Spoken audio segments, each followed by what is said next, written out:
नमस्कार दोस्तों, आज मैं आपको पितृपक्ष में नित्य नियम से सुनी जाने वाली जोगे भोगे की कहानी सुनाने जा रही हूँ। प्रेम से बोलिए पितृदेव की जय हो।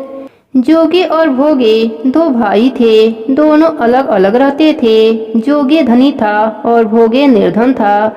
दोनों में परस्पर बड़ा प्रेम था। जोगे की पत्नी को धन का अभिमान था, किंतु भोगे की पत्नी बड़ी सरल हृदय वाली थी। पितृपक्ष आने पर जोगे की पत्नी ने उससे पितरों का श्राद्ध करने के लिए कहा तो जोगे इसे व्यर्थ की कार्य समझकर टालने की चेष्टा करने लगा, किंतु उसकी पत्नी समझाती थी कि यदि ऐसा नहीं करेंगे तो लोग बातें बनाएंगे। फिर उसे अपने मायके वालों को दावत पर बुलाने और अपनी शान दिखाने का यह उचित अवसर लगा।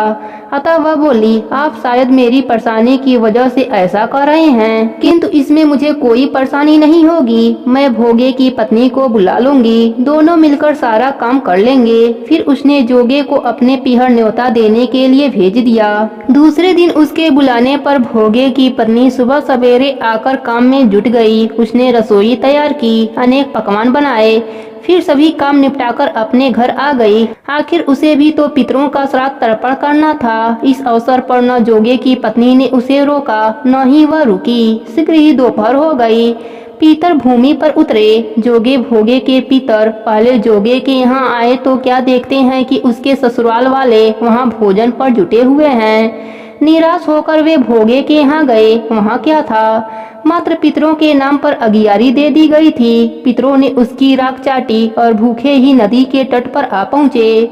थोड़ी देर में सारे पितर इकट्ठे हो गए और अपने अपने यहाँ के श्राद्धों की बड़ाई करने लगे। जोगे भोगे के पितरों ने भी अपनी आप बीती सुनाई। फिर वे सोचने लगे, अगर भोगे समर्थ होता तो शायद उसे भूखा न रहना पड़ता, मगर भोगे के घर में तो 2 जून की रोटी भी खाने को नहीं रहती है। यही सब सोचकर उन्हें भोगे पर दया आ गई। अचानक वे नाच नाच कर गाने लगे, भोगे के घर धन हो जाए, भोगे के घर धन हो जाए। सांझ होने को हुई। भोगे के बच्चों को कुछ भी खाने को नहीं मिला था। उन्होंने माँ से कहा, भूख लगी है। तब उन्हें टालने की गरज से भोगे की पत्नी ने कहा, जाओ, आंगन में हौदी औडी रखी है, उसे जाकर खोल लो और कुछ खाने को मिले तो बांटकर खा लेना। बच्चे वहाँ पहुँचे तो क्या देखते हैं कि हांडी मोहरों से भरी पड़ी है। वे दौड़े दौड़े माँ के पास पहुँचे और उसे सारी बात बताई। आंगन में आकर भोगे की पत्नी ने यह सब कुछ देखा तो वह भी हैरान रह गई। इस प्रकार भोगे भी धनवान हो गया, मगर धन पाकर वह घमंडी नहीं हुआ। दूसरे साल का पितृपक्ष आया। श्राद्ध के दिन भोगे की स्त्री ने 56 प्रकार के व्यंजन बनाए। ब्राह्मणों को बुलाकर श्राद्ध किया, भोजन कराया, दक्षिणा दी। जेठ जेठानी को सोने चांदी के बर्तनों में भोजन कराया। इससे पितर बड़े ही प्रसन्न तथा तृप्त हुए। प्रेम से बोले पितरदेव की जय हो।